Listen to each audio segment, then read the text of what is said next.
Assalamualaikum warahmatullahi wabarakatuh. Saya Siti Fatimah dengan nomor induk mahasiswa 20123062.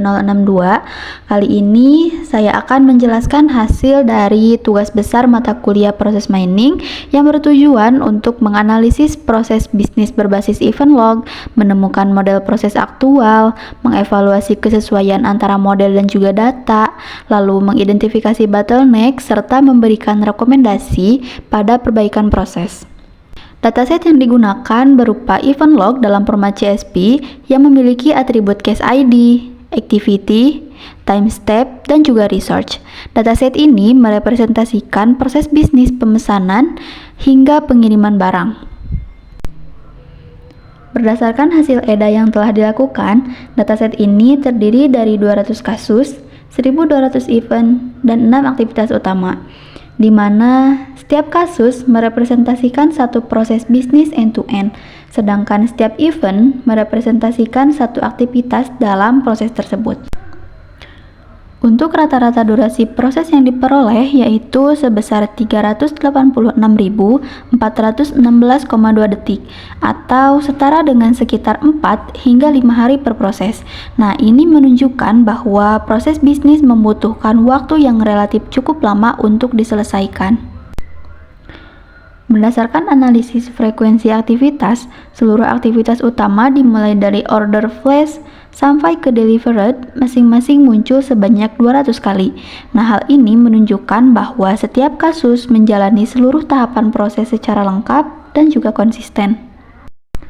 Oke, selanjutnya kita masuk ke aktivitas awal dan akhir, di mana hasil analisis aktivitas awal menunjukkan bahwa seluruh proses selalu dimulai dengan aktivitas order flash, sedangkan aktivitas akhir yang dominan yaitu delivered. Nah, hal ini menunjukkan bahwa alur proses berjalan secara konsisten dari awal sampai akhir tanpa variasi yang signifikan. Kemudian kita masuk ke visualisasi data, di mana dari gambar dapat terlihat di sebelah kanan yaitu grafik distribusi durasi kasus dan di sebelah kiri yaitu grafik frekuensi aktivitasnya, di mana grafik frekuensi aktivitas menunjukkan distribusi kemunculan aktivitas yang merata, sedangkan grafik distribusi durasi menunjukkan adanya variasi waktu penyelesaian antar kasus. Nah, variasi durasi ini menjadi dasar dalam identifikasi bottleneck pada tahap analisis selanjutnya. Selanjutnya kita masuk ke Petrinet, di mana Petrinet ini merepresentasikan proses bisnis dalam bentuk place dan juga transition. Nah, transition ini menggambarkan aktivitas yang terjadi dalam proses, sedangkan place sendiri menunjukkan kondisi sebelum dan juga sesudah aktivitas tersebut dijalankan. Nah, berdasarkan visualisasi Petrinet dalam gambar, alur proses terlihat berjalan secara linear dan juga konsisten tanpa adanya percabangan atau pengulangan yang signifikan. Nah, hal ini menunjukkan bahwa proses bisnis bersifat terstandarisasi dan juga memiliki tingkat kompleksitas yang rendah.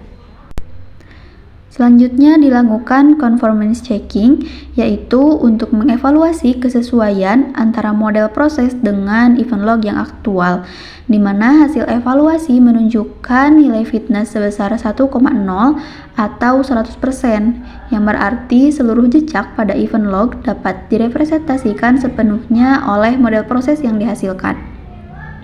Untuk nilai precision yaitu sebesar 1,0, ini menunjukkan bahwa model proses tidak memperbolehkan perilaku tambahan di luar yang tercatat pada event log. Nah, untuk nilai generalization yaitu sebesar 0,93, ini menunjukkan bahwa model memiliki kemampuan yang baik dalam merepresentasikan variasi proses yang mungkin terjadi. Nah, selain itu, nilai simplicity sebesar 1,0 menunjukkan bahwa model proses yang dihasilkan memiliki struktur yang sederhana dan juga mudah untuk dipahami. Kemudian kita masuk ke poin performance dan bottleneck.